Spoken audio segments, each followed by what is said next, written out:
We just formed the quorum. We can now call the meeting to order. Let's invite the administration team to join us.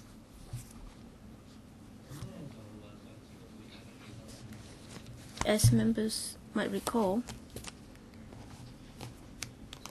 the last meeting was scheduled for 2 weeks ago, but then because of the demonstration outside, we had to cancel the meeting. And earlier on, the Privacy Commissioner also came here to,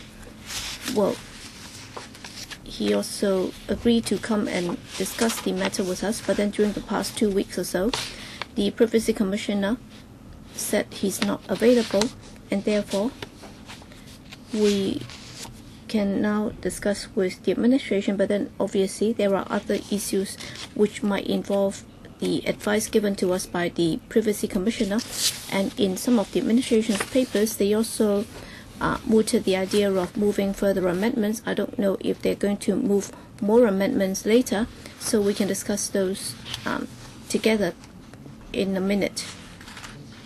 With regard to the next meeting,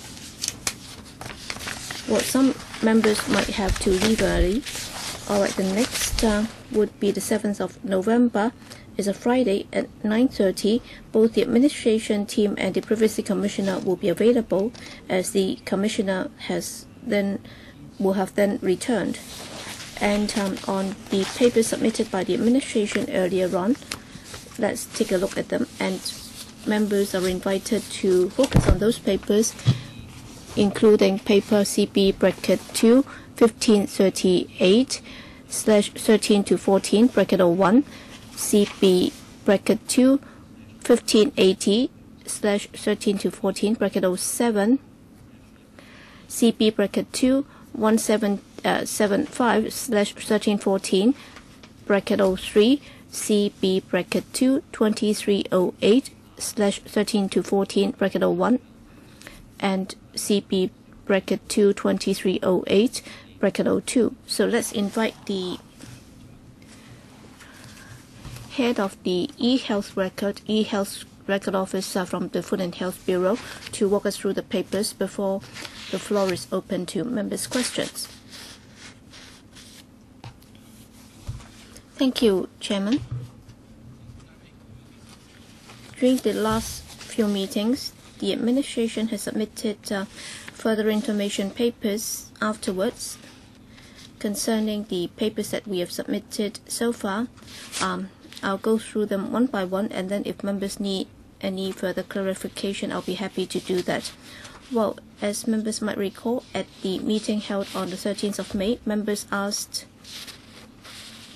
about the setup and functions of the Commissioner for the Electronic Health Record, and we submitted a paper on the organizational setup and also the powers of the EHRO. Basically, it will be staffed by public officers, and the setup would be identical to the current dedicated Electronic Health Record Office, which will spearhead and coordinate infrastructure and also financial arrangements. And in the future, the Commissioner will actually be the current head of the EHRO, and there will be further fine-tuning if necessary with regard to the manpower requirement. So I wonder if members have any questions on that. So you're covering the issues one by one. Okay, with regard to the organizational structure of the office of the EHRC and also the powers, are there any questions from members? Yes? Dr. Ms. Elizabeth Quata, I saw you pulling out the microphone. Yes, some patients' organizations are not happy with the patients' representatives in government's advisory bodies. And when I read the paper, and apparently some patients' groups said that in choosing patients' representatives,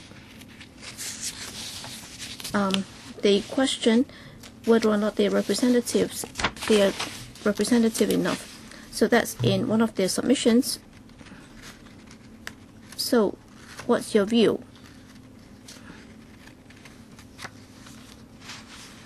Well, you're going to set up a steering committee within the system. So on what criteria are you going to select the members? Because according to these patients groups, they said that some of the existing representatives are only patients themselves. They are not really representing the patients per se. Yes, Mr. Chen. Well, I don't have the letter that Dr. Kwok referred to. Well, we have the permanent secretary chairing the steering committee, and we do have some official and unofficial members sitting on the steering committee. As for unofficial members, I remember that there are at least 4 patients groups being represented on the steering committee. And under the steering committee, we also have 4 working groups working on different areas, and some members were also members of some of the institutions. So in the letter referred to by Ms. Kwok, well, have they named names suggesting that they are not representative enough? Well, at least we have 4 patients groups participating in the group, and we also have the Medical Association and also the Academy of Medicine, and also the Private Hospitals Federation. They are all sitting on the steering committee. Well, concerning the steering committee, is it just an advisory body?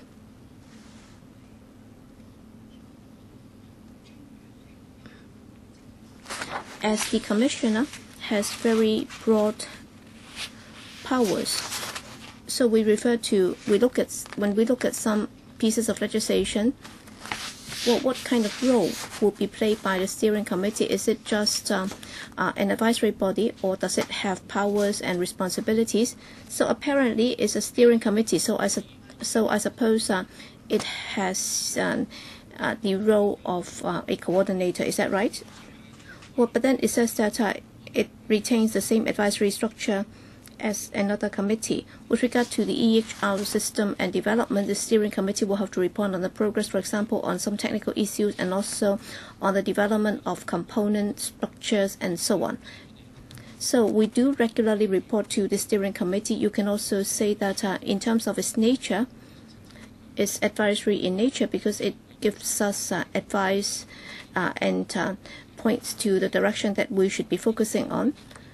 That's why it's called a steering committee. But then, as I said, there are 4 working groups under the steering committee, and we have representatives and experts from different sectors. That's why we believe that they are very important. That's why we propose that after the setting up of the system, we will maintain the structure in order to ensure that different voices can be heard.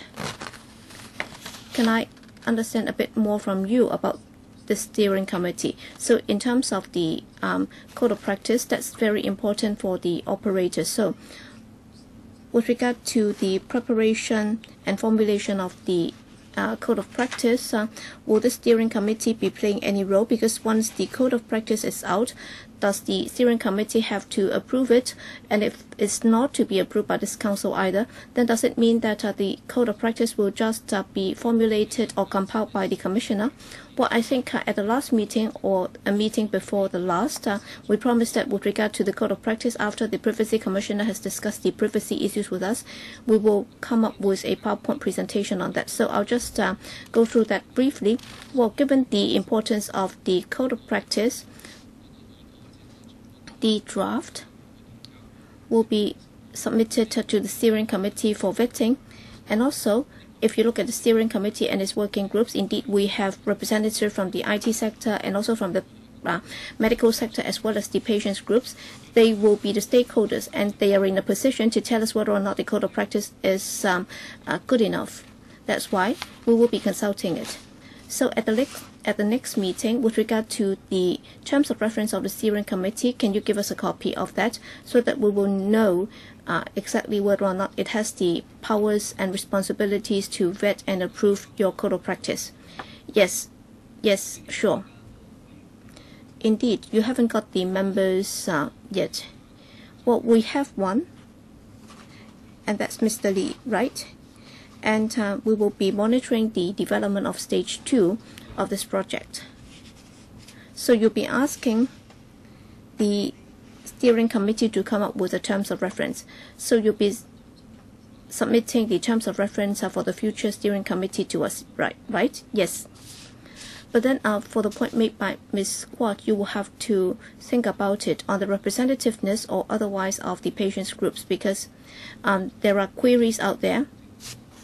Yes, indeed, there are different patients groups, and they might be representing patients with different diseases.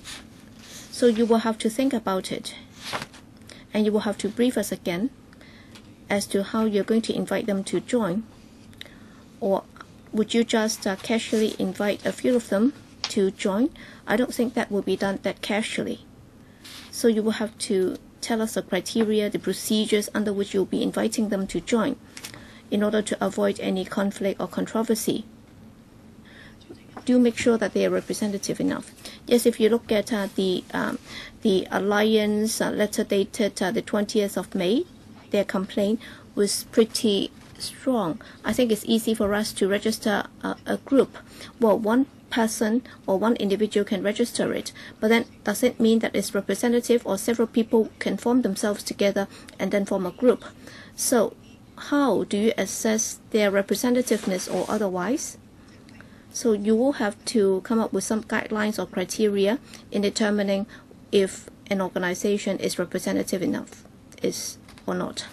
Okay, all right, on the powers and functions, Dr. Kokaki, Chairman, as I can see, the whole matter other than patients or the IT sector, I can also see that the Privacy Commissioner throughout the whole process, and also in future, the Privacy Commissioner will be playing a very important role in the enforcement of this. So do you intend to have the Privacy Commissioner's office representative sitting on the steering committee, or do you have a regular mechanism to enable the Privacy Commissioner to express his views or give you his input? Because from time to time, after this has been implemented, it might give rise to different problems, and there is no chance that you can conduct a round of consultation every time you have a problem. I think it should be easier for the Privacy Commissioner to give his advice, and through him, it would be easier to monitor the implementation of the ordinance or the system.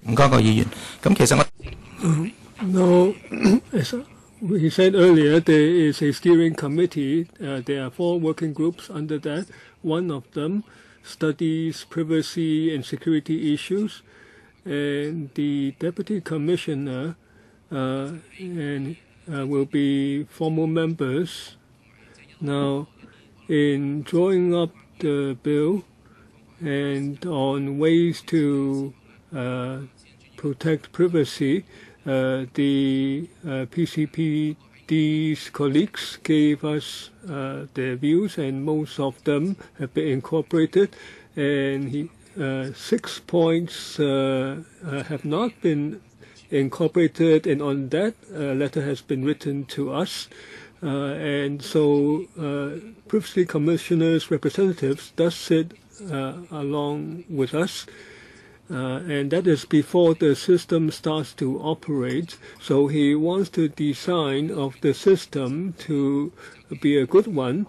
But once the system starts to operate, then if there is someone sitting on that committee, then he may not be able to play an appropriate role. So when that system starts formally to operate, then the colleague will not sit on that committee.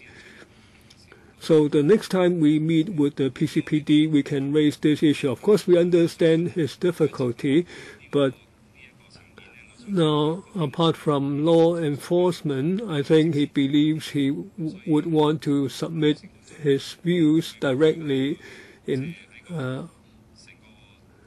other matters too.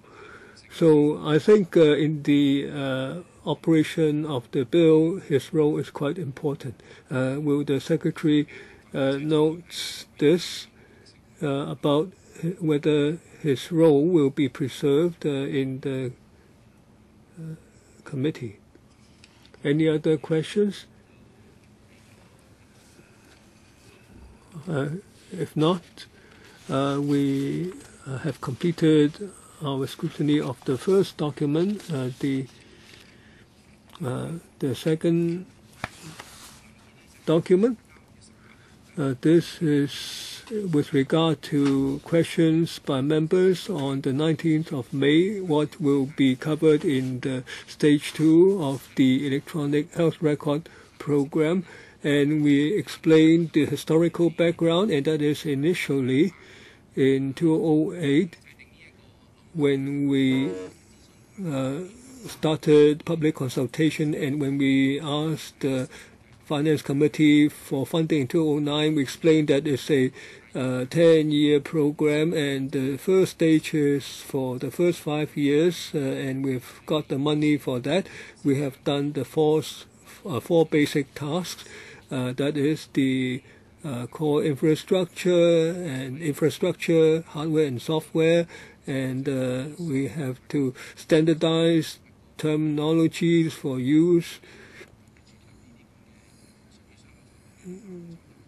And the third task was that some private clinics and some private hospitals are not yet able to do the uploading or the transmission of health records, and there may not be suitable software on the market, so we develop some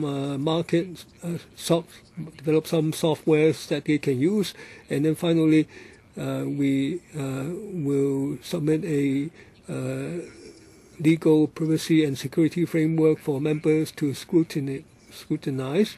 And for the second stage, now in the first stage we shared the 10 basic types of data, and we asked the medical sector, and they feel that they want more data to be shared, and the most common of that is radiological images. That has a more advanced technical requirement, so that's left to phase 2, stage 2. And secondly, health-related information such as concerning the person's lifestyle, habits, and his occupation. And so we will try to include such data in the sharing during stage 2. And thirdly, it's said that the Chinese medical practitioners should be included, but CMPs are lagging behind Western medical practitioners in computer use. So we will research a software suitable for CMP use, and also, as members said many times, whether we would have an arrangement for a so-called safe deposit box, and also a platform for the patient to check his own health record. So all these are for stage 2, and everything proceeding satisfactorily, we will come to the FC in February next year. Now, in the latter part of the document, members were asking about the safe deposit box, so we explained the concept, why people agree with that, and some objected to that. And we also explained that in the absence of safe deposit box, what protective measures are there for patients, and we also talked about other work during stage 2. And in the third part of the document, members asked to whom does the e-health records belong? Do they belong to the patient or does it belong to the doctor, private doctor, or the clinic? So we explained that because different parts of the EHR may have been input by different doctors. So a doctor or laboratory could all have contributed, and the radiologist as well. So in an EHR report, there might be different authors, so the ownership is not limited to any one person or to the patient. The patient is only the person to whom the data relates, but he doesn't possess all of it. So members have asked this question in the past on the ownership of the EHR, so we explain the complexity of the ownership issue. Concerning the document CB2 1580/13-1407, any questions? Dr. Leung Kan Lau. Now on stage 1, in para 2, now the core infrastructure for EHR sharing, what are you referring to? Clinical data on the patient, the hardware and software of the computer system. How about the data? What data are there? Now you mentioned in stage 2 that the scope will be expanded to radiological images and other health-related information in para 3AB, but you didn't mention what information is covered in stage 1. Yes, you didn't tell us what information is covered in stage 1. So is it similar to data in the clinical EMS, clinical management system? Now, there are 10 types of data which will be shared in stage 1. These are in our consultation document. The public was asked, and we also refer to the experience of countries abroad, other countries.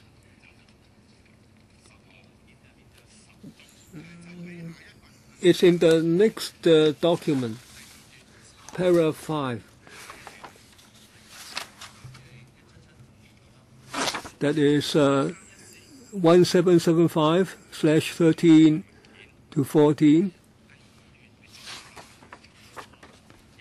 1775/13-14, bracket 02.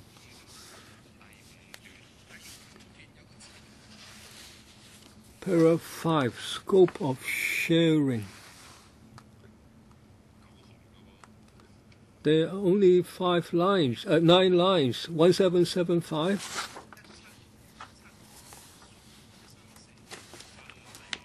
Bracket 03. No, it's bracket 02. Can I read them to you? Personal identity and basic information. Adverse reactions. Clinical and information, summary of episodes and encounters. So that's the time of the clinical consultation, and so that's the consultation time. Next. Clinical diagnostic procedures and medication. So you've got only the name only? Yes, what procedures were carried out? Is there only the name or the details of the procedures? Dr. Cheung? Just the name? Diagnosis. 我就係問呢個問題啦。你譬如依家譬如 That's what I'm asking about. Now, in the CMS of the HA, now, for instance, there is a certain surgery done. We have a detailed report. But on internet, you don't see the detailed report. You only got the name. So that's very important when we try to see the patient. So why isn't the detailed report in stage 1? For instance, the detailed report on the surgery. Because in item 5, you said that you have on the radiological results, you have a report. Now, other test reports, does that include the detailed report? Dr. Chung? In fact, if we look at the list that's listed there, it's very much in line with the list that's being currently shared, the scheme that you mentioned before, where you can see the results today. It's very similar in terms of scope, and that was a decision because it was already working and people were quite happy, and we'd done surveys on how useful the current data was and was it enough, that sort of thing. And the response was that it's a very good start, so we kept it at that. So as you've noted, there are areas which are not currently covered, including, for instance, details of operating notes. But again, those are the sort of things we've been looking at in the next stage when we get to that. But for the first stage, we were focusing mainly on just doing the stuff that we had shown to work and everybody was happy with in the pilot programs. So there's some problem there. Frankly, if it's a private-public partnership or electronic health record sharing, now if you are an HA patient or a patient of any other medical organization, if you have done a surgery and you only give me the name, that's not very helpful. Now, your current approach lacks the details. Now, it's just because the HA wouldn't let the private doctor have the details. Now, for private doctors, when they've done the surgery, they give the whole report to the patient. But for HA, when the patient undergoes an examination, you wouldn't give the report.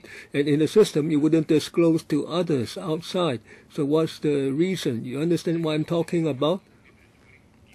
So when we carry out examinations for the patient, we give the entire hard copy to the patient because the patient paid for it. So we give the full details to the patient.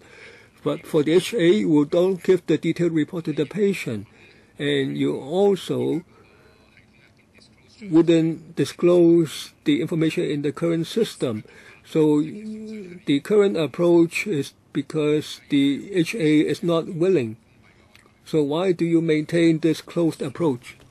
Done of both patients and private doctors with the current scope of sharing within the current pilot scheme that you've used already, and everybody was quite happy with the amount of sharing done. Now, you've pointed out that there are some areas which are not currently included, and those are things we need to look at. I agree with that. But the current scope of sharing that was agreed at that level was that we would maintain the same level that was already shown to be working and everybody was happy with. So that's all I can tell you at the moment. But if we can always investigate, and that's what stage 2 is about, looking at enhancing the scope of sharing to include things like that. But that would have to be discussed. The discussion has not been had yet.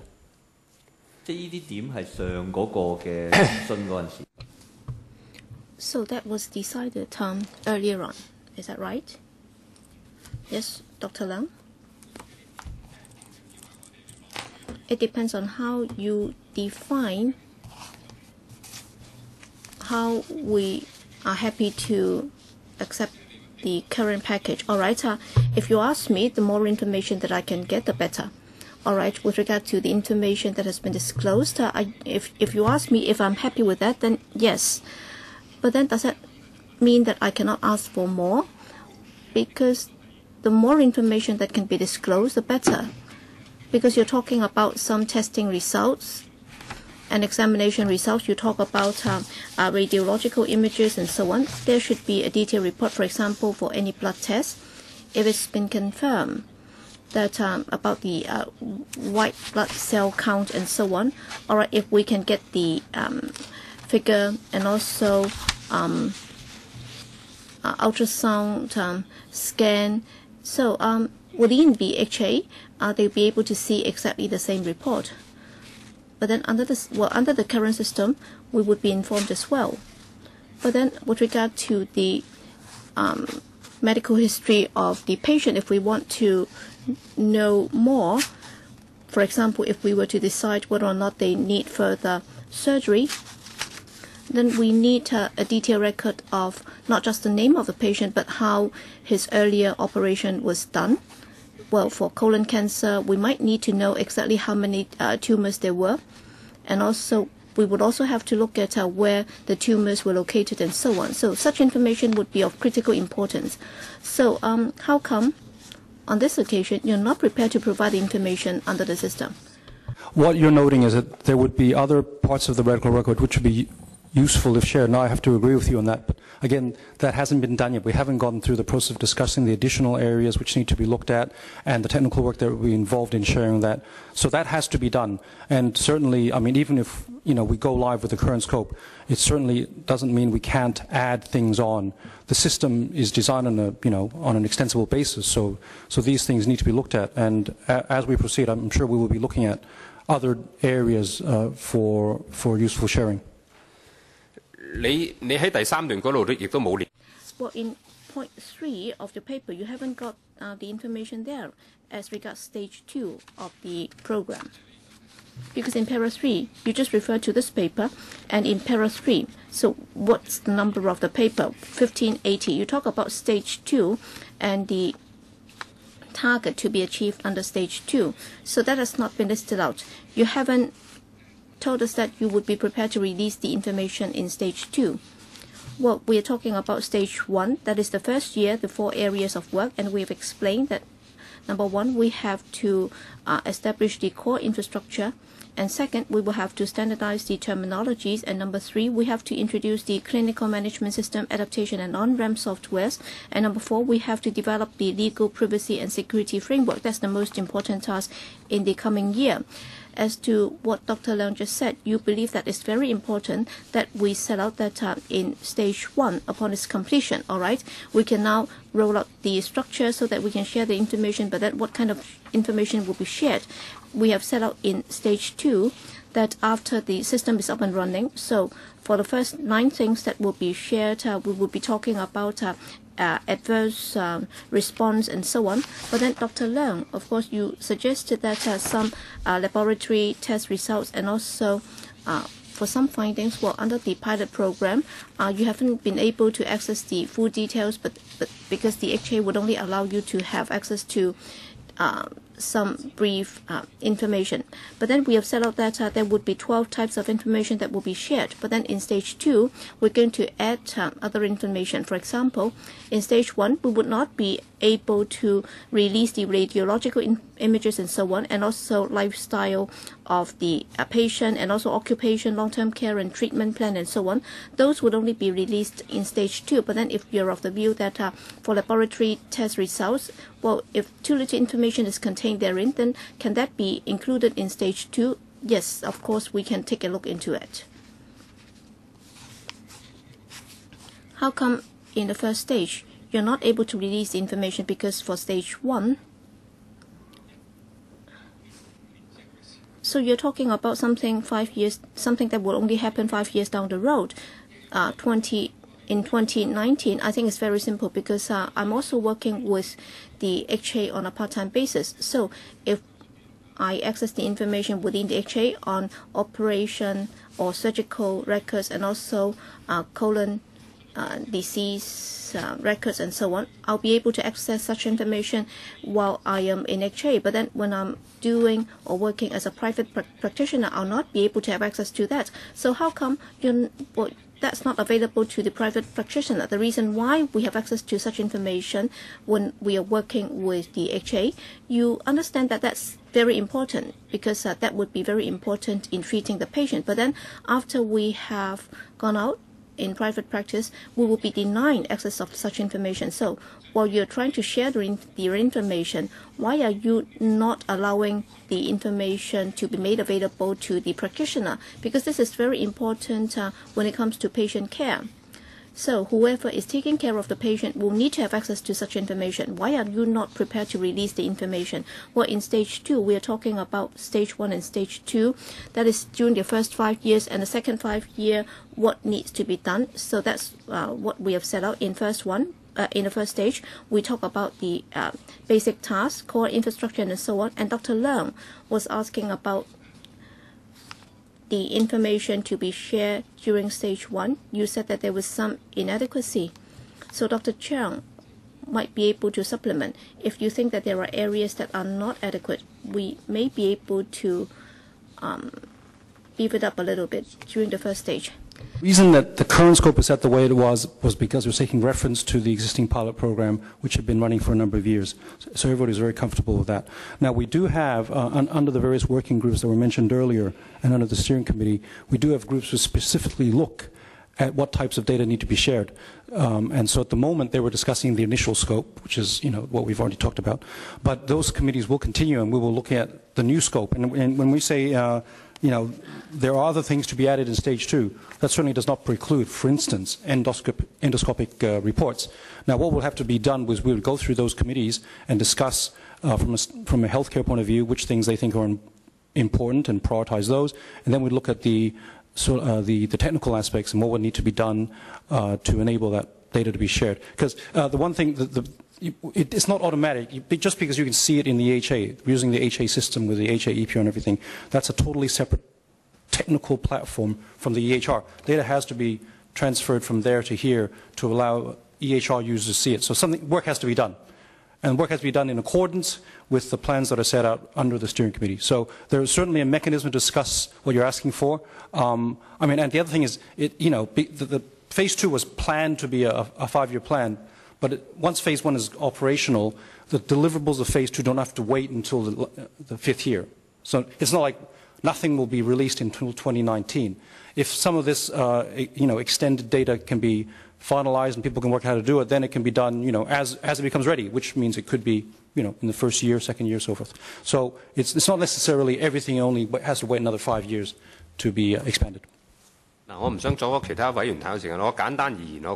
want to take up too much time of members here.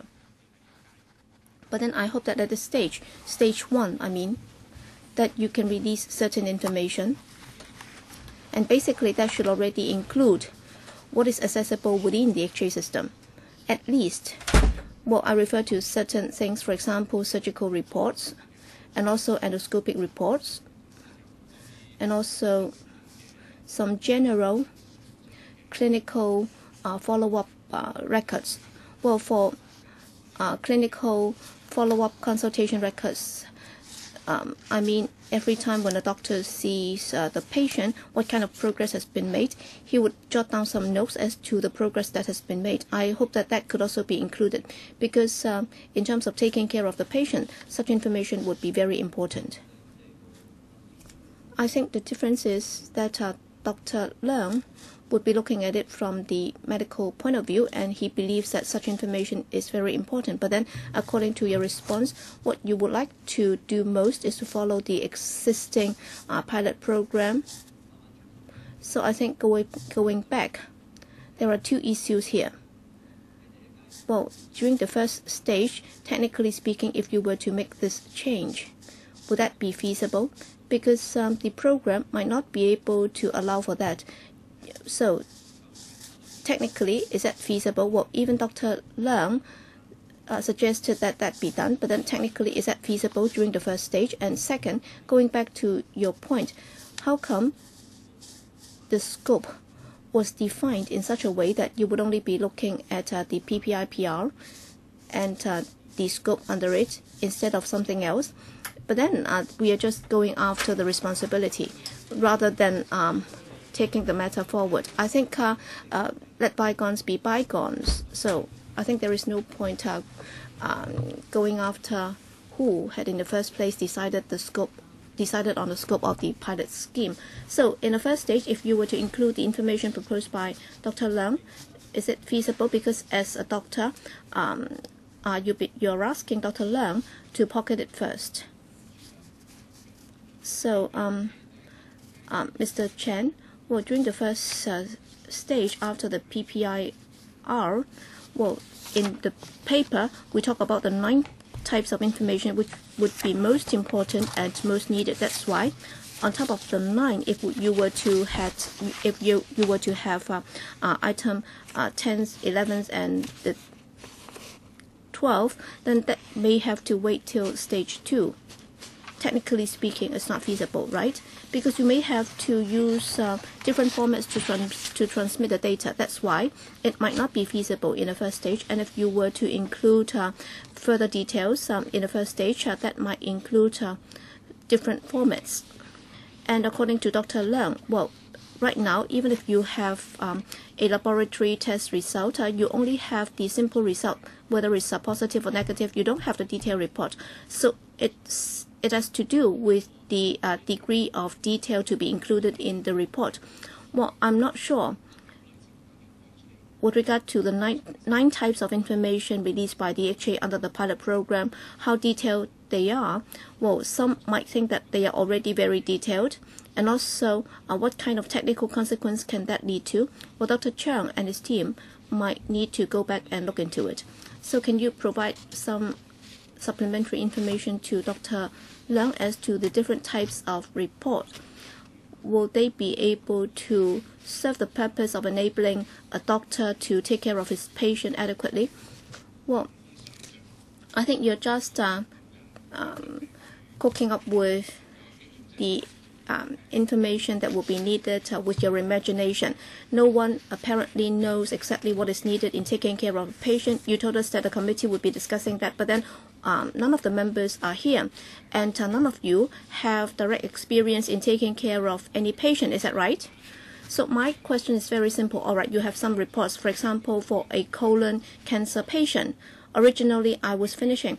All right, let's say if it's a simple case of a patient with a colon problem. All right, he has had a colonoscopy with the HA, and then the report would say where the tumor is located in his colon, whether it's on the left-hand side or on the right side of his colon. All right, that's very simple. But then the HA said that it would take 4 weeks before a surgery can be arranged. But then the patient decides to go out to consult a private practitioner. But then the doctor does not have access to the detailed report. So it's the most simple thing about the location of the tumor, and yet nothing is released. So technically, will there be difficulty? 醫管局個內部嗰個 CMS 啲嘢就係好標準，同埋其他嗰啲驗血報告咧，我睇落咧就係同一個 format 嚟嘅，即係佢都係有 reconstruct 嗰個即係用 Adobe 嗰個 PDF 嗰個 format reconstruct 咗出嚟係一樣嘅。咁所以我都唔明點解你嗰啲化驗結果有啲就放出嚟，有啲就唔放出嚟，同樣係照顧病人係好重要嘅。咁你而家就推咗話之前嗰啲人傾過嚇呢啲唔放出嚟嘅。咁我諗一樣嘢，有邊啲人係唔同意放呢啲資料出嚟咧？就唯有係醫管局嗰邊啲人，因為私家醫生嗰啲冇理由唔想攞到呢啲資料嘅。咁就係我唔想你喺一個嗰個即係你做呢個電子病歷呢個過程入邊，仲有人希望即係有一個即係。Some people are still holding on the information and they don't want to release it. So is it certain that it's on the HA side? Is it that in the system the private sector will also have to put up the information? Yes, when we do reports in the private sector, we give all the information to the patient. Whenever any scan is done, all the report is given to the patient. Even without the EHR system, when the patient goes to a public hospital, he can give the hard copy of the report to the doctor. On the other hand, all HA tests done will not result in hard copies given to the patient. So the problem lies with the HA. So again, as I said many times, the system that was currently running has been running since 2005, and endoscopy results have never been included. Now you're asking that they should be. You think they're useful for care, and of course they are. But because the system is running for so long, and nobody has really made a big issue of this so far. It's not been a big issue. Now I think certainly it can be something we can be looked at, and we have the mechanism to look at it. But it's not something that can be done tomorrow, because there's a lot to work. There's a lot of work to be done technically to enable any data to be shared from HA system to the EHR. And similarly, all private sector systems would have to do a lot of work to enable them to share. Private hospitals would also have to do a lot of work. It's non-trivial. Every single piece of additional data is non-trivial. So there is work to be done. I mean, the decision to do it, there is a mechanism to do that, and once the decision is taken to do that, then we have technical staff who have to do the work. So I'm not arguing that it won't be done. I'm just saying that it's not in the first stage scope, and the technical work that has been done doesn't include it. Well, here's the expert, the technical side, on the IT side. Is it indeed that complex? Now, I have to take a closer look at the system design, but you have all heard Dr. Leung's views. Can you, in stage 2, have some relatively simple but not so controversial information that you don't have to wait till the last stage, the year 18 or 19. I don't know if you would be happy with that. If you can't include that in the current stage, will you consider that instead? I'm not a doctor, but I would like to ask, Dr. Leung, you have finished? Well, he said he is going to defer to us. Now, Dr. Leung seems to be saying that if his proposal is accepted, then the arrangement would be better for the patient's welfare. Now, you could have been of big help to the patient, but you wouldn't do that. Are there difficulties? But it has to be done. That's what I'm saying. It has to be discussed, the formats have to be agreed, the standards have to be worked out, and the technical work has to be done. And it's not within the scope of the first stage. We don't have the budget for it. It's not included in the work plan. So it can be done, but we have stage 2 to do this sort of thing. And of course, in stage 2, if we think it's sufficiently important, it can be prioritized to be early on in stage 2. It doesn't have to wait until the end of stage 2. So it's much better for the patient if it's done early. It's better for the patient. It's done early. So, Dr. Leung, do you understand? Do you accept what he is saying? He said that they don't have enough time to do it in the first stage for the discussion and so on. I don't understand why it's made out to be so complicated. It seems quite simple. Now, an endoscopic, rectoscopic, a colonoscopic report is not that complicated. It won't be more complicated than the blood test reports. It wouldn't be more complex. Now, pathological reports are already included. It can include hundreds of words, the text of the report, whereas a colonoscopic reports usually consist of a few words. What I mean by normal is that it's, say, only 4 words. Sometimes I just put the word normal. So on the technical level, I don't understand why it's so difficult. Let me supplement a bit. Now, for an IT system, for a project, IT project, we would certainly determine a specification and then follow the specification. And now IT people often encounter that. The clients, for instance, a doctor, come and say they want to add this or that halfway through. So from the perspective of the clients, they think it's very simple, but in fact, other aspects might be affected. So maybe it's a matter of procedure, and there also may be technical considerations. If you add some requirements, I can't definitely say that it cannot be done.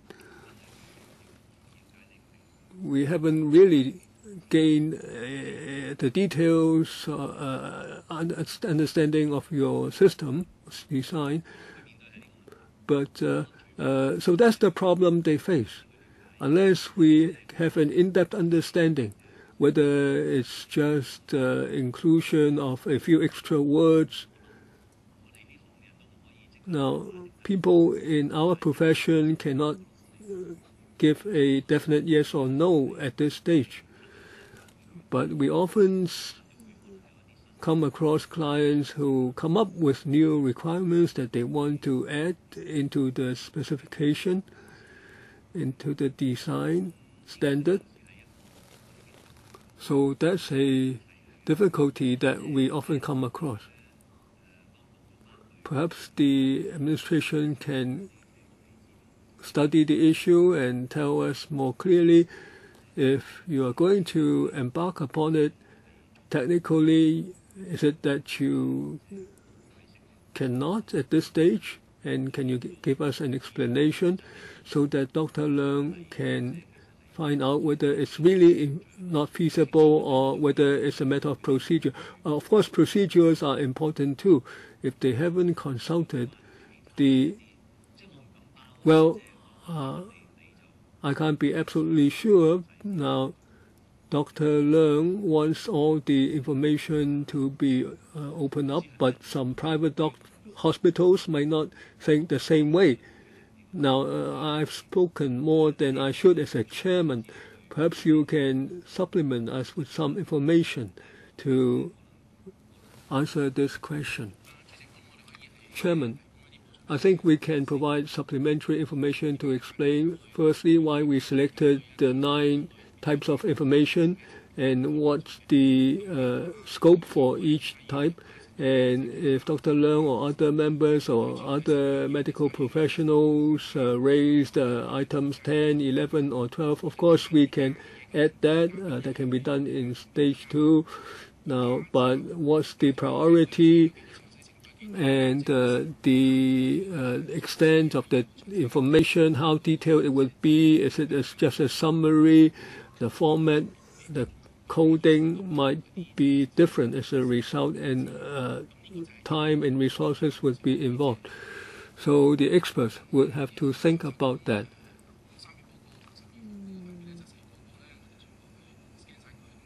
Now, the difference between a 3-page report and a 10-page report cannot simply be described as you just scan the whole thing.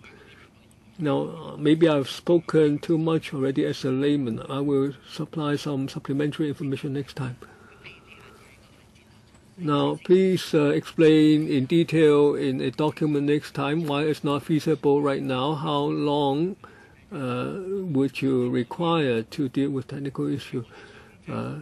Dr. Joseph Lee, I'd like to ask the 2 questions raised by Dr. Leung and Ms. Lau.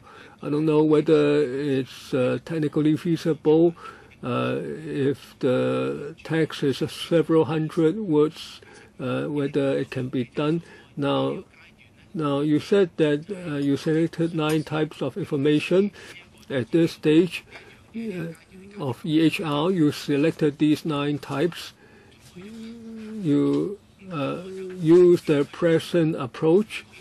Now, public hospitals right now haven't included the things you asked about. The public hospitals include only these 9 types. So you say you will include these at the next stage. Now, Dr. Leung says, is it really that difficult? It should be in the current stage. Now, so you can just explain why you don't include them in the current stage. You can say it's not included in the budget, then that's already an explanation. Of course, Dr. Leung might not be happy, then he would come up with a CSA for you to include it. Now, I don't understand the technical issues. I don't understand how difficult it would be to include 100 words. If the existing system includes the 9 types, so is that your answer, Mr. Chen? Dr. Lee's question is following from the questions by the 2 members. As Dr. Cheung explained, if we are to include such information, the complexity would increase, a lot of technical work would be involved, a lot more resources. So that can only be done in stage 2, but that doesn't mean we can only cover that in the last year of stage 2. We can do it in the first or second year if it's considered important enough. Now, some people might say Chinese medical practitioners, that's more important. So we have to set priorities. Dr. Lee, okay. We will look at the document next time. On Dr. Leung's question, I would like to go back and gain an understanding. Now, I'm not a healthcare staff. I'm not professional, not a doctor. It seems reasonable. You said that it's not included in the specs of stage 1. Now, we mentioned the representativeness of the patient organizations. Now, are there enough clinical doctors in your consultation framework to request its inclusion in the specs? Now, if you say you would include in stage 2, now if you might come up with something, but the clinical doctors might feel it's inadequate or not pertinent. So I'd like to find out why we came up with this problem and how to avoid this in stage 2. Mr. Chen, or is it Dr. Cheung? Was set up early on in the pilot program, and that program there was a lot of discussion about what was needed, what would be the key pieces of information that needed to be shared, and that would be relatively uncontroversial. So that was how the initial set was shared, and those things were shared out and tried for since 2005. And again, we've done surveys, and the survey results have been very positive, both from the patient side and from the doctor's side. Now, so we have, as I said, there's certainly, I think one of the reasons people are relatively unconcerned that the whole record is, it's not the whole, we've said explicitly, it's not the entire record is being shared. That's been said many times, both for us and for the private hospitals. They're not going to share their entire record in this program. It's the key pieces that need to be shared. And the reason, I think the reason that people didn't necessarily get very excited that there are certain pieces still missing is they understand there is a phase 2. And so anything that's not shared in phase 1, they look forward to it being discussed and shared in phase 2. So I think that the endoscopy falls under that category. Chairman, Ms. Quack? Now, I will not follow up further on that question. I will look at the document to be provided. Now, on the paper to be discussed, a large part is about the safe deposit box. Now, I submitted 2 letters. I wasn't able to attend the meeting earlier. Now, in my first letter, now on the July 11th letter, the government provided a written response, and I submitted a further letter on 18th of July, but that was not responded to. It would have been a lot better if the Privacy Commissioner is here today to discuss the issue. I hope that at the next meeting we'll be discussing that in detail about the safe deposit box. But then I just want to put a marker here, saying that, well, even without discussing it, it doesn't mean that I am not pursuing this any further. I'll just wait till when the Privacy Commissioner is here with us. Yes, on earlier occasions, the Privacy Commissioner was here so that members would be able to listen to his side of the views. And then in the second letter, before the next meeting, if they could also respond to that, that would be better. Which letter?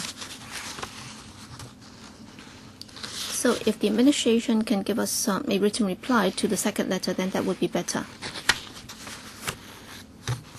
All right, I think they have a copy. Yes, that's the letter dated July the 28th. All right. Anything else? On this point, on the second stage of the program, if none. Next, 1775 bracket 03.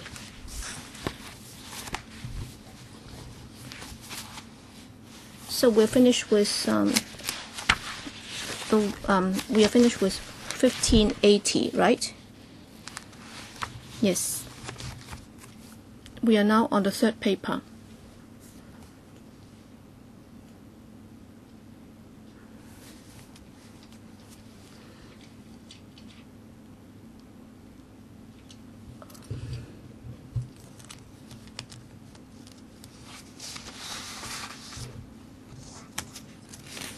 Well, paper 1773, at the meeting held on the 26th of May, some deputations raised a number of issues, and we try to provide some background information to that. For example, some deputations asked about the definition of healthcare professionals. So, who are they? So, are we just referring to doctors and so on? Well, in fact, by that, we are referring to 13 statutorily registered healthcare professions. They are pharmacists, dentists, dental hygienists, medical practitioners, midwives, nurses, medical laboratory technologists, occupational therapists, blah, blah, blah. So that's by way of information that some deputations asked for.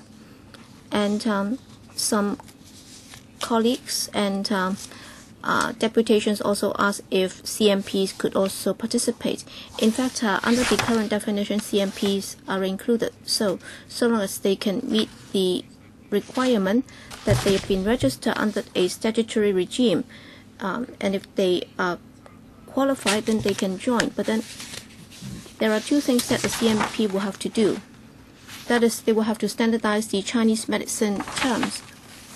For example, if you call that a code or whatever, so what term should be used? So they need to come up with a standardized set of codes. So what we have been doing is that we try to undertake this CM data standardization project so that for the most commonly used terms, they can be standardized. We are also making reference to the Chinese database on the mainland. And also, in order to transmit the terms through electronic platforms, we also hope to develop in second stage a software which can be used by a CMP clinic. When that's ready, then time will be ripe for us to include CMP in the system. And thirdly, some deputations also asked that under the law, for such electronic records, they can also be used for research purposes. That's why they'd like to find out which authority will be approving such applications. Well, there are two types, and if the information cannot be distinguished as to which patient it belongs to, then the EHR Commissioner's Office will decide on its own. But then if it's identifiable, then through a special committee, it will decide on whether or not such applications involving identifiable data should be given approval to have access to such data. So that's what we are going to do under the bill with regard to applications for researchers. Some deputations also said that during the first 5 years, we would be developing a CMS on-ramp, and does that mean that we are competing for profit with the private market? Well, we have explained that for the so-called software, it's a general system which might not be readily usable by different clinics, and well, if they are more used to a particular software, then there is no requirement for them to use our system. In fact, we would be looking at the 3 or 4 most popular software, and we'll be talking to the HA to see how an on-ramp can be provided so that it can be linked up with the platforms available in the market. So there is no question of us competing with the private market.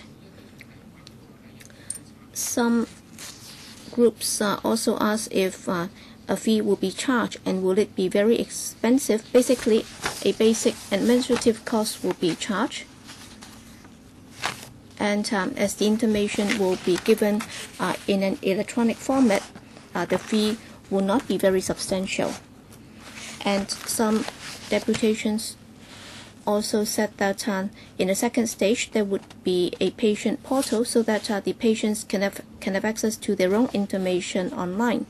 But then we are still looking into it, because in overseas countries they have different designs. Some would be very complicated, others serve different purposes.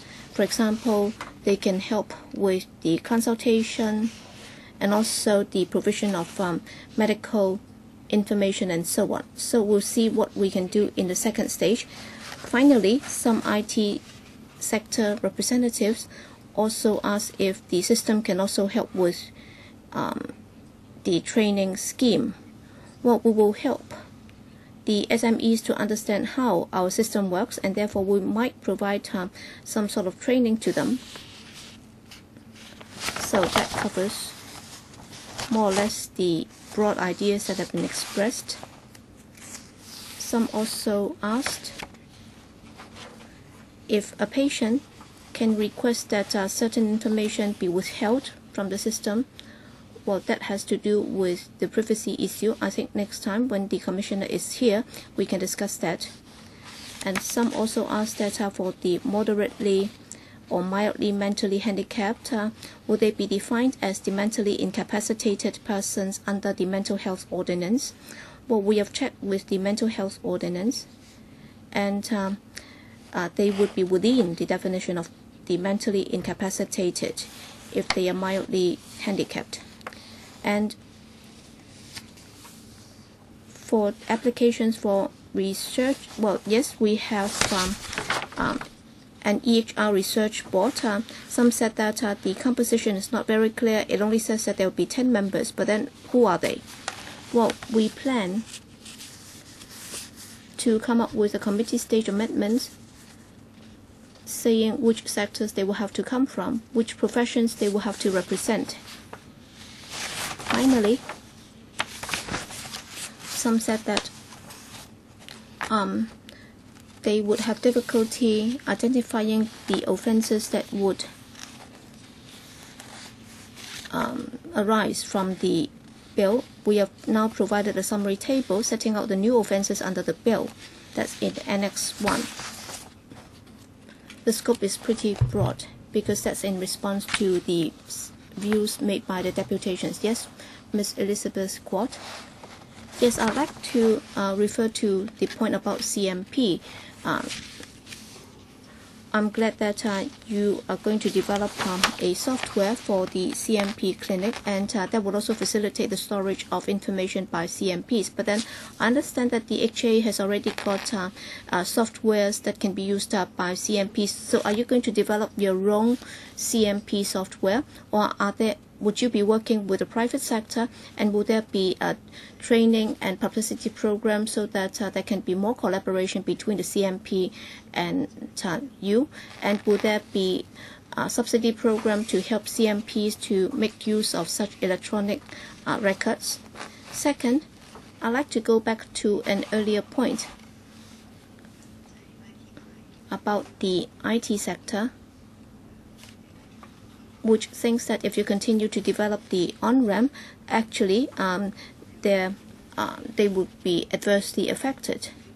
You said that you would be identifying the more commonly used softwares, and you will be discussing with them as to how these software can be interfaced. But then how are you going to select those softwares? Are you going to select the more popular softwares in the market? Would that be an appropriate direction to take? Because if you look at Denmark, for example, in Denmark in 2011, The Economist said that is the most successful country in promoting e-health, because they have their own software instead of using the government's software, and they also have a financial incentive, and there are also many public-private partnership programs. All right, they have the NECTOM, and that would also provide data collection and compilation service, so that for different e-health systems, they can be interfaced with the government's system, and they can also be mutually operative. And that would also facilitate the development of the IT sector there. And the government would also provide some financial incentive to the healthcare sector, and the IT sector would also be able to have access to such data and so on. That's why, in terms of promoting e-health data sharing, different sectors can also develop.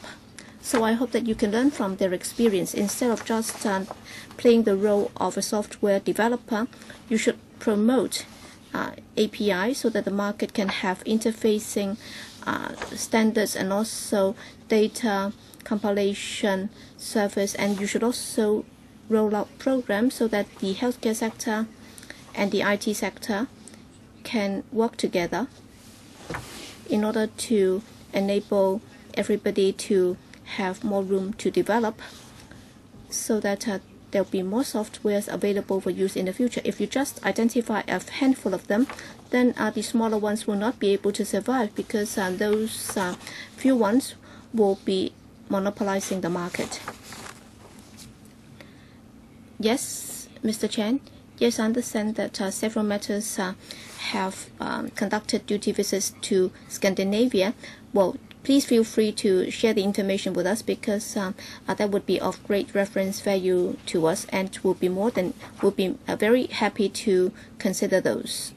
Secondly, as I explained earlier, in the past, yes, we have developed some software, but then there is no mandatory requirement that in joining the program they will have to use our software. That's why I was saying that if there was some more popular softwares available in the market which have difficulty connecting with ours, then they can approach us to see if we can come up with some interfacing software other than commercially available software. We've been talking to the Medical Association and the Dental Association. We've been working with the two associations to see how their software can be connected to the EHR system in the future. So that has already happened. And I can defer to Dr. Cheung, who can give you more details as to what we have done in discussing with them and what kind of assistance we can offer to them. Certainly, we're hoping to get as many healthcare providers using electronic systems as possible. So the way we've done it is we've taken reference to the way Denmark does things. As you mentioned, they've been quite successful. And the approach we're taking is similar in the sense that it's a standards-based approach. So we define the standards that are necessary to allow sharing between the central platform and the provider systems. And these standards need to be something that anybody can implement. So that's been a lot of the work of each domain areas, defining those standards with taking reference to overseas standards, making them suitable for Hong Kong use, and then putting them out so that other people can use them. So when we say we're working with other vendors, it's not so much that you can't do it unless we select you. In fact, anybody can do this because these are openly available and anybody can do it. But of course, if they need specific help, then we do have people who are ready to help, but then, there's only a limited number of people doing that, so you might have to wait depending on how many people are asking for help at the same time. But it's definitely based on an open approach. As you said, there's APIs, there's the actual standards in terms of the formatting and all that sort of stuff, the coding, as Mr. Mark mentioned. So all that has to be done as well. And those are made available to anybody who's either currently in the market, or even some people who are interested in entering the market are already discussing with us as well. So we're not limiting to even anybody who's currently in the market. You can be interested in the market.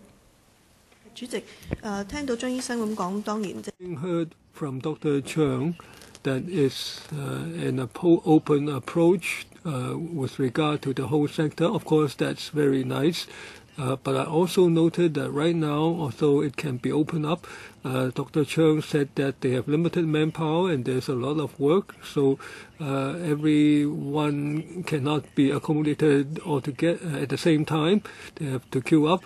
Now, if this is to be done in the future, I think the responsibility for helping the sector to develop, now it shouldn't all be on Dr. Cheung's shoulders alone.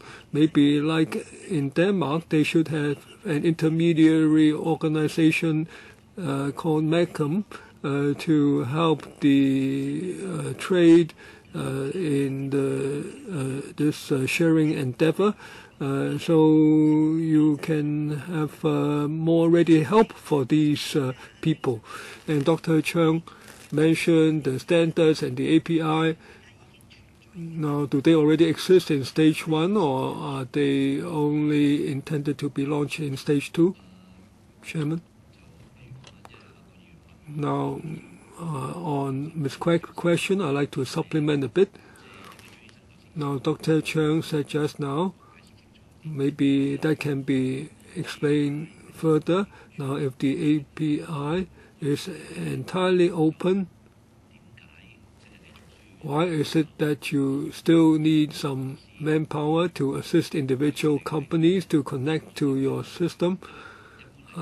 Because normally, if it's an entirely open, at the most you only need to provide some training for people to be familiar with your API.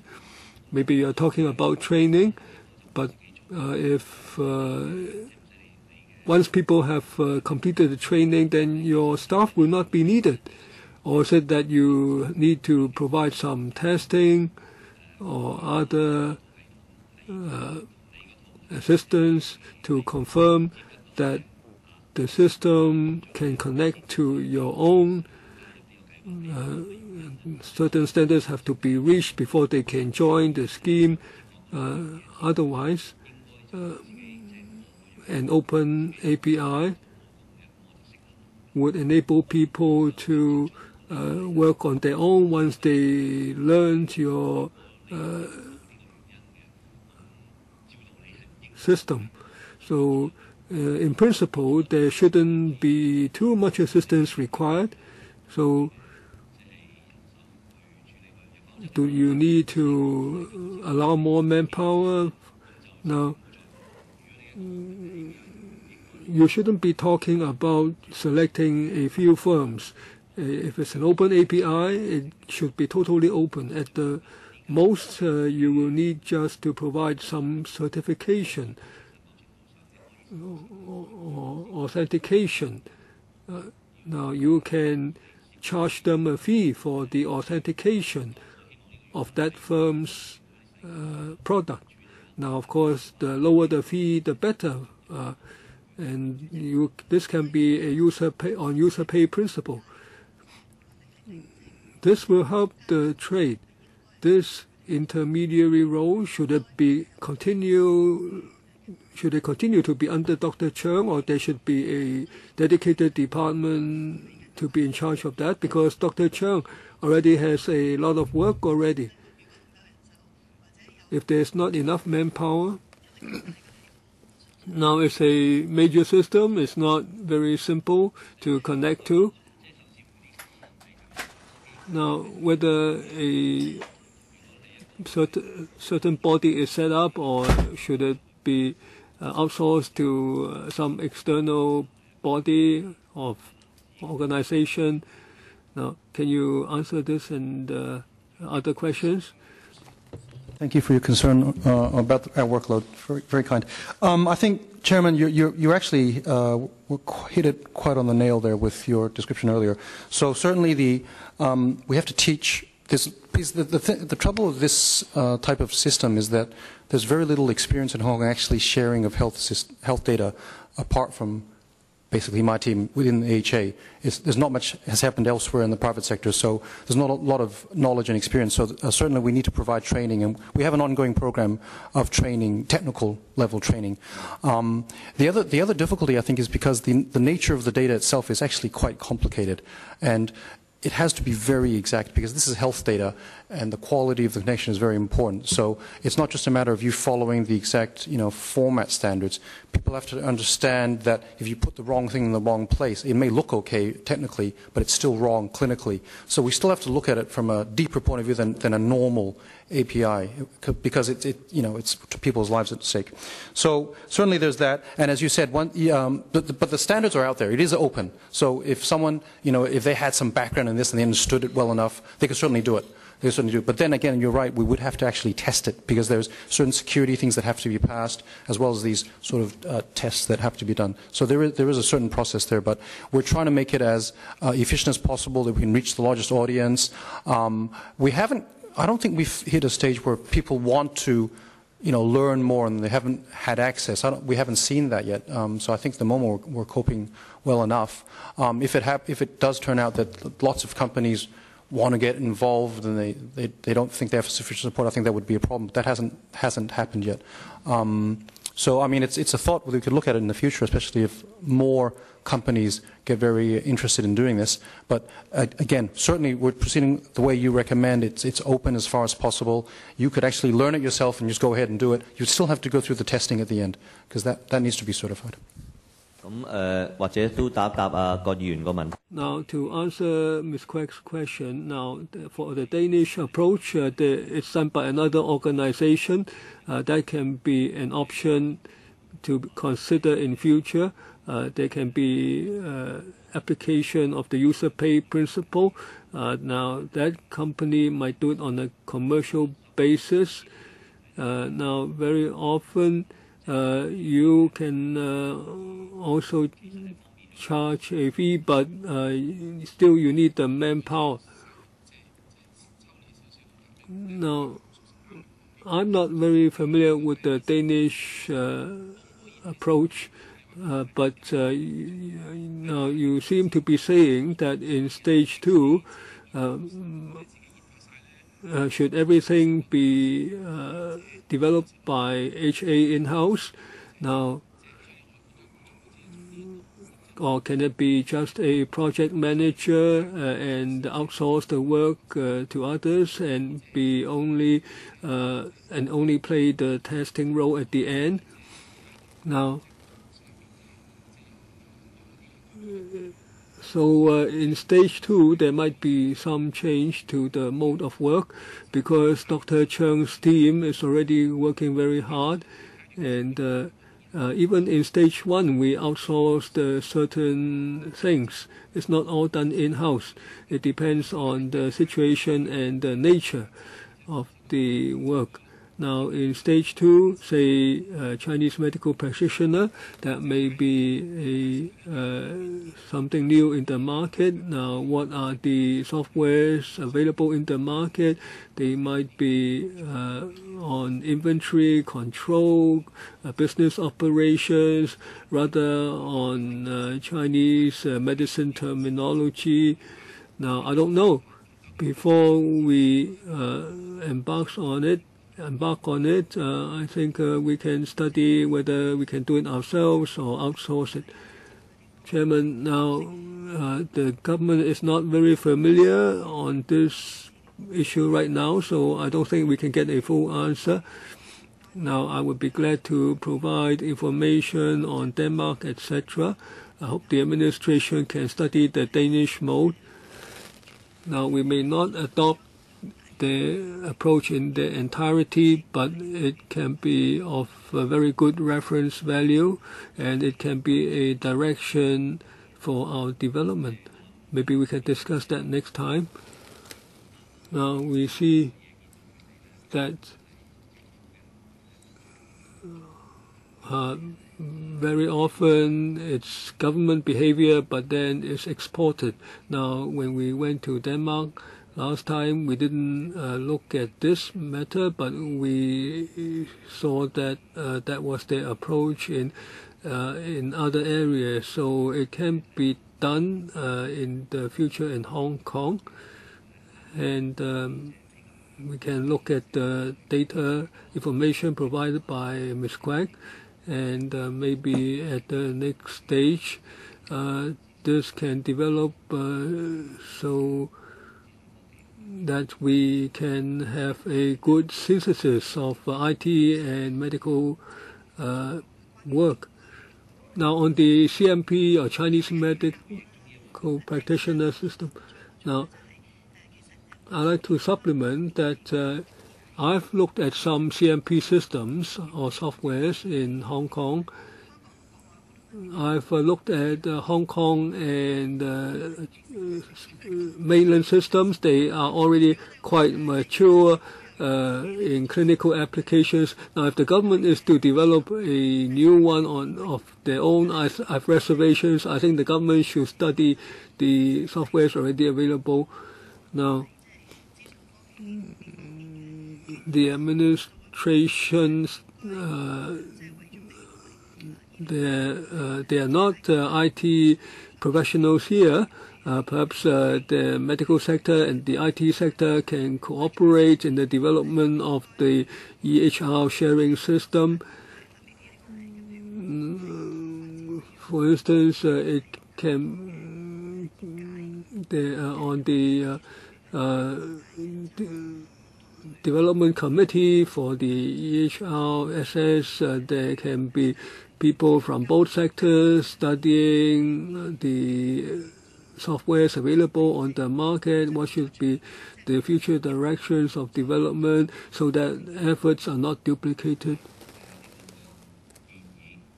This suggestion, and also on the system for CMPs. Now, actually, the CMP system is similar to other systems.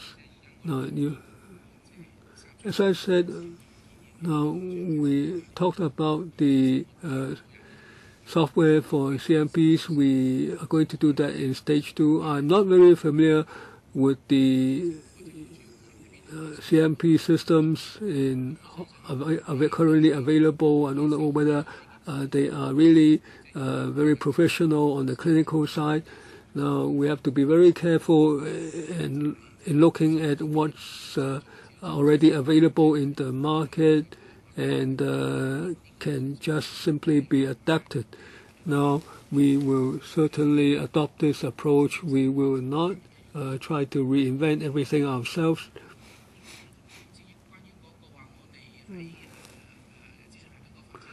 Now, on the information system, whether we just try to think of something from thin air. Now, we do have IT experts in the subgroups. Very often, ideas were first developed in the subgroups. Now, in the subcommittees. Now, of course, there can be changes to the composition of these subcommittees. Ms. Emily Lau. Chairman, with regard to the IT system and the possible collaboration with the business sector, well, I'm not from the business sector, but then I believe that you have to ensure that it's fair and open, or else you would be accused of colluding with certain sectors. and whatever can be done outside should be done by the private sector. You should not be competing with the private sector for profit. I think the best thing is to leave it to the IT sector, but then of course the IT sector would also have to demonstrate that it has the capability of doing it. And in selecting the successful bidder, you would also have to make sure that the criteria are fair and open. All right, the head said that you felt that some of these might not be appropriate, so you will have to set it out very clearly as to why you will have to do certain things and what can be released to the private sector, and then under what circumstances and on what criteria would you be allowing them to do it, so that people will not think that you are biased. With regard to the patient platform or patient portal, why can't that be done in the first stage? All right, why can't you just allow the patient to have access to their own information? You said that some of these would be very complicated. Yes, that might be the case, but then basically, why can't they have access to their own basic information? You also talk about the Denmark experience. This council has never conducted any duty visit to Denmark on this particular issue. And of course, if there are members who are willing to provide the information to this council, that's okay, but then it's not something coming from this council. The administration will have to be careful about this. Whoever wants can give you his or her information, but then you will have to be very careful about it, as this has not come from this council. If this council had conducted a duty visit, then even if we submit a report to you, is still not 100% foolproof, is not safe enough. It's just the information that we have collected. Well, for some lawmakers or whoever the individual might be, they might wish to submit information to you, but then you will have to be very careful about such information. All right, you're developing this platform. All right, you have gone through such hard work in developing such a platform, and yet why isn't the patient unable to access his own information? I'm sure you must have referred to a lot of overseas experiences, right?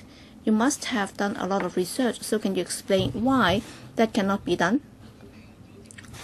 Well, some patients groups are listening in, so they would be listening intensely to what you're going to say. Well, in developing this e-health record system, originally we had intended it to be a 10-year program with 2 stages, and during the first stage, our target is to do the most basic things, and for an operational EHR system, so that the first user will be the healthcare professionals. That's why during that stage we have not attempted to design a patient portal for the patients. But then in mooting the whole idea, we have already thought about this. That's why we have already scheduled for this to be done in the second stage. That's why we plan to do it in a progressive and orderly manner. So initially we felt that the main user, that is the healthcare professionals, should have access to the system first, and then subsequently there should be an additional portal for the patients to access their own information. And then Dr. Cheung can explain what's meant by a patient's portal. We just do it in phase 1 as well, since if people think it's useful. The main problem actually is because the data that we're collecting comes from the electronic systems that the doctors in the hospitals are doing, entering their stuff, and that is all intended for clinically trained people to read, so doctors can understand what they're saying and understand all those terms that are being used. To make a portal available to patients, you wouldn't just give them the data raw, because they don't understand what it means and they can misread it and all sorts of things. So there has to be some process of reformatting or translation or simplification or something to help patients make sense of that data, and that's something that we don't have much experience with, and that's something that is quite difficult. So there's a lot of actual extra work that needs to be done in terms of how the data is presented to be suitable for a patient rather than a healthcare provider. The other issue, the big one actually, is security, because for a doctor's access, the way we've got it now is, I think I mentioned it earlier a few meetings ago, is that we can specify the hospital where it's in, and lock down the IP address, also this sort of stuff, install special software in the computers. We can do these things if you're within a healthcare environment. But if you talk about patients accessing their own record, they're doing it through the internet, on their phones and wherever. And so you're in a much more open environment, and the security constraints there are much more difficult to enforce. So that is actually a very big consideration, because once we put it out available to patients on the internet, from what we expect in Hong Kong in terms of protecting patients' privacy is that you can't just give someone a password and let them freely go on through the internet and look at, this quite sensitive information. We'd have to protect it quite well, and that is actually quite a large, separate security effort from the one that's just based in hospitals and clinics. So there's a lot of extra technical work. Chairman, so is this the experience in other countries that have implemented this system, that the patient's right of access would be, much later after with all the, you have to, I can understand yes. that you have to collect the data in a way that the patient can understand. If it's very technical, then it's no use. So the experience elsewhere is that you don't do it initially. You have to put it in a second phase, and also with the security problem. What is the experience in other places? Typically in other countries, the patient portal is not so much I go in and review my entire record. It's things like I can use that to request an appointment. I can use it to, there may be some simple information like my vaccinations, that sort of thing. But it's not, rarely I haven't seen one where it's like I can just review the whole record as if I was a doctor. It's always a subset. But the main function is things like I can write an email to my doctor, those sorts of things. Those are the ones that people like to do. Now that would require a lot of other discussion as well in Hong Kong. Usually the portal is a way to access the healthcare system without necessarily being just a record sharing platform as such. So those are the successful ones we've seen. And so I think eventually over time, as they get more comfortable with it, they may start showing more data on the platform. But you're right, it tends to be a phased thing. Start off simple, some of these access functions, and then gradually increase it to maybe allow the patient to see more data when they've worked out how to present it. So do you answer the question from Emily that are other countries that have already set up a patient portal, are they doing it after? Typically doing it after they already have the sharing like our phase one, and they always do it afterwards, and they don't do it right away? The places where I'm aware, the sharing between providers is always the first thing. It's the easiest thing to do. Because it's better understood how that would work. Patients typically come as a second phase or as a more gradual sort of build-up. What are some of these countries that already have such kind of a portal for patients? The most successful one would again be Denmark. And as I'm aware, they're not sharing the entire record for the patients. Okay. They're looking at things like appointments, that sort of thing. I think prescriptions is a common one, what drugs I've been given. So those are the sort of things we're also looking at initially being the most useful to let patients see. And security is a big concern, because the more you have access to, the more data you have access to, the higher the risk, and always much easier for you to leak, and then you can nobody to blame. Right. So okay. 仲有冇呢一部分嘅? All right. Who else would like to ask questions on this? Yes, Dr. Leung. I'd like to express a comment, because just now Elizabeth Quarter talked about commercial or business participation. I think that's very important, because I've been using the HA system. I can tell you that the HA system is not user-friendly at all. Well, when my colleagues use it, that's because they have no alternative but to use it. Well, for anything that is not user-friendly, well, when you put it out in the market, well, many doctors will choose not to use it. And if there is a business participation, then there will be business competition, and there is an incentive. And then for the software developers, all right, if it's available in the open market, once you put it out on the shelf, then if it's not user-friendly, then the outcome is that nobody will be using it. And then for Facebook, well, for things like Facebook, you're talking about a return of tens of billions of dollars. That's why I agree that as far as the government is concerned, it should act as an intermediary. Earlier on, we said that you would just provide a standard, and then once the standard is set, yes, of course, the administration can also be involved in the development of the software because you're concerned that there might be no one who is interested in the market in developing it. But then, if it's profitable and viable, then I'm sure many in the private market would be willing to do it. And very often, they would do it more efficiently and more successfully. So, Ms. Elizabeth Quat has made this suggestion, and I think you can also demonstrate to us as to how outside software developers can be involved on a fair and open manner, in a fair and open manner. Or else you will just be picking the winners. You should not be doing that.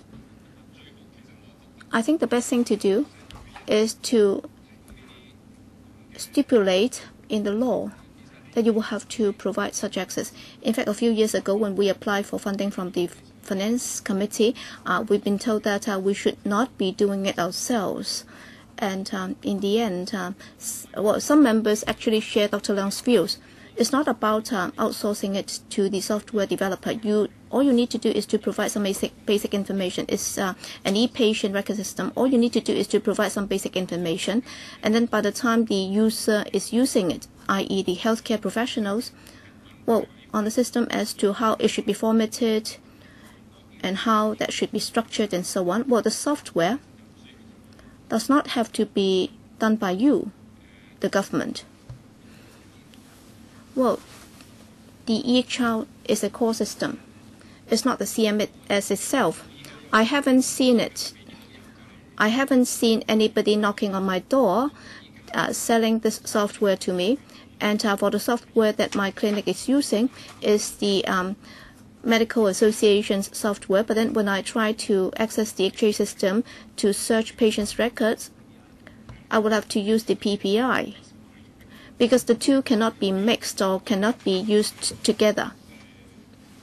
There is no interface between the two.